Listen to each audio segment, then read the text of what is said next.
a man who's celebrated as a patriotic hero, secretly hiding one of the darkest reputations in all of medieval Europe.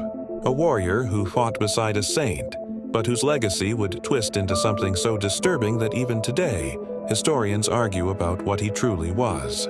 This is the story of Gilles de Rais, the knight who stood next to Joan of Arc during her greatest victories, and later became the center of one of the most terrifying cases in medieval history. Whether he was a monster, a victim of political sabotage, or both, his life proves that sometimes the people closest to glory walk with the deepest shadows. Gilles de Rais was born into absurd wealth. Land, castles, influence, everything a noble kid in medieval France could dream of. Before he was even a teenager, he inherited more money than most nobles would ever see in a lifetime. But riches weren't enough for someone like Gilles. He wanted honor, he wanted fame. He wanted to carve his name into the world, and he did. As a teenager, he threw himself into the 100 Years' War, fighting with a skill that shocked even seasoned commanders. When Joan of Arc appeared, claiming a divine mission, most nobles dismissed her. Gilles didn't.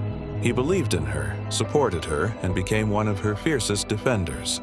He was with her at Orleans. He marched with her to Reims. He stood beside the throne when the Dauphin became King Charles VII. Before he turned 25, Gilles de Rais was already a Marshal of France, one of the highest honors a commander could receive. The church praised him, the people loved him.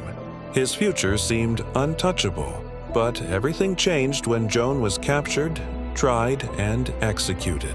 The loss shattered something inside him. The warrior, who once fought with holy conviction, stepped back from public life entirely, retreating into his estates with a grief-soaked emptiness no one around him could understand. What followed was a downward spiral the medieval world had never seen before. Gilles began burning through his wealth with unbelievable speed.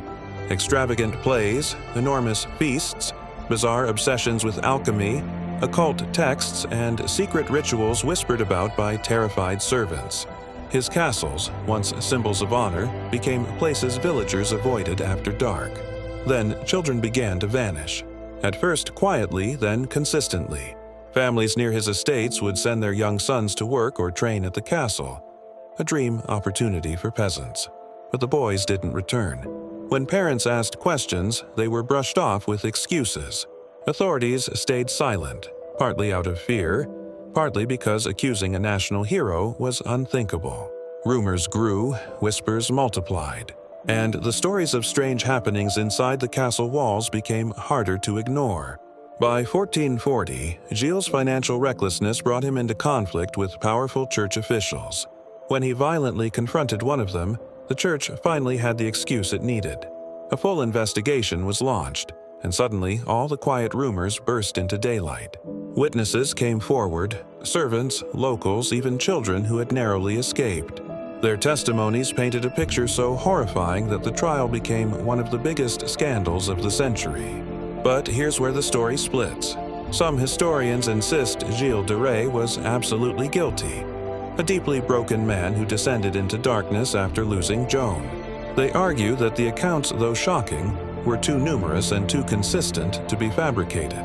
Others claim the entire case was engineered, that powerful nobles and church leaders wanted his land, that his confession was forced, that medieval politics weaponized rumors to destroy him. The truth sits somewhere in a murky space between fear and power. What we do know is this: Gilles de Rais was executed in 1440, condemned by both the church and the crown. But death didn't erase him. It transformed him.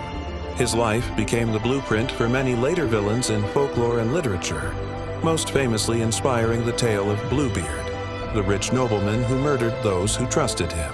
Over centuries, his story twisted into myth, then resurfaced whenever people studied the psychology of cruelty, authority, and the terrifying ways power can hide evil.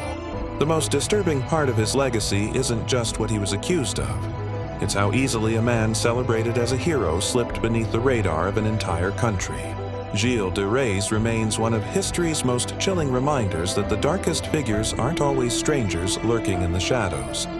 Sometimes they're standing in the spotlight, wearing medals, adored by crowds, honored as saviors.